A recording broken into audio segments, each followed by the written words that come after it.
Although I stand on the shoulders of giants, I fail to see much further than the bridge of my nose. The fault is mine. The shame is mine. For I am unworthy of you, my beloved dead. Unsung Heroes number 1.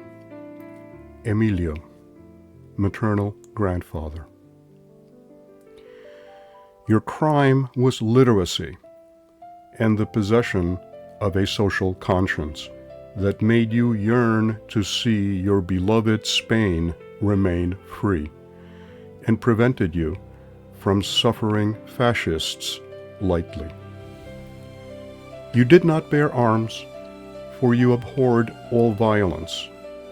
You did not incite rebellion, though you rebelled against the foreign and domestic enemies of freedom.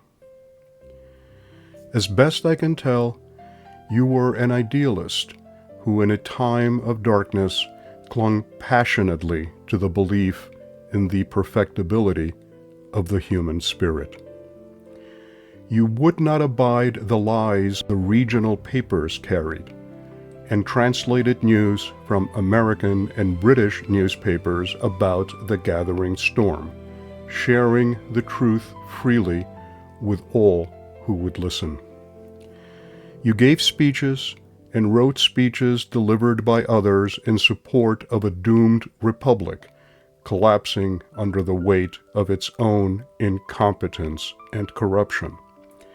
You were warned by friends of your imminent arrest and offered passage back to the United States or to Buenos Aires, where so many of your friends had already found refuge. But they would not get your wife and 9 children out, and you refused to leave them to their fate. They came for you, as always, in the middle of the night, these cowards with stern faces hiding behind machine guns. They took you prisoner, not for the first time, to the Castillo de San Anton, a fortress by a most beautiful, tranquil bay, where they tore out your nails one by one, and those their gentlest caresses, while they asked you for names. You endured God knows what there for months, and were sentenced to be shot as a traitor at La Plaza de Maria Pita. But the Republic had friends, even among the officers of the fascist forces, and one of them opened your cell door on the eve of your execution.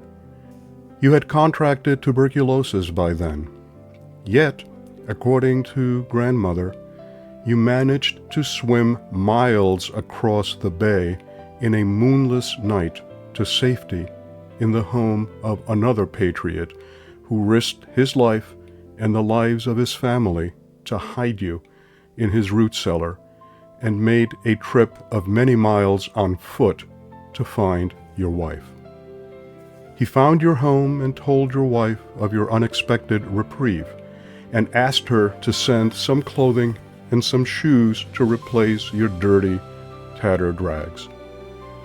Your eldest daughter, Maria, insisted on accompanying the stranger back on foot, taking clothing and what provisions she could quickly gather and carry to you.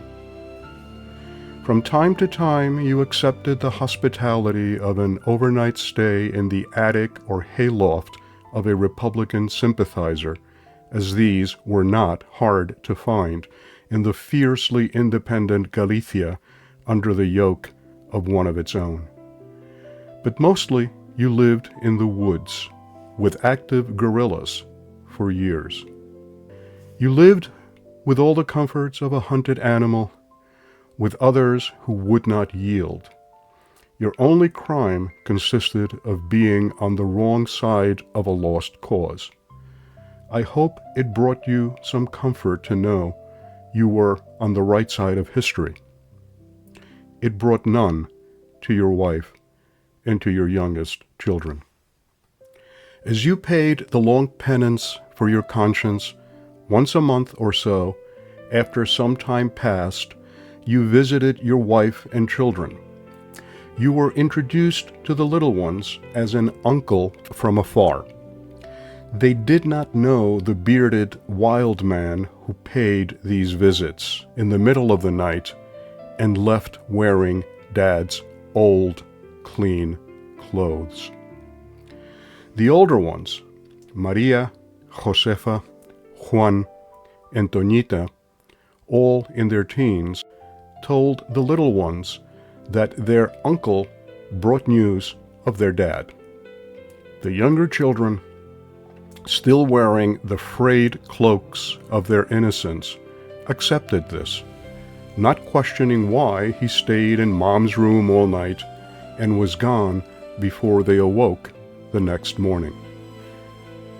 Your grief at playing the part of a stranger in your own home, of not embracing your children on whom you doted, one and all, to their protection and yours, as there were no shortage of fascists who tried to ply them with pastries and candy, seeking to use their innocence as a weapon against you.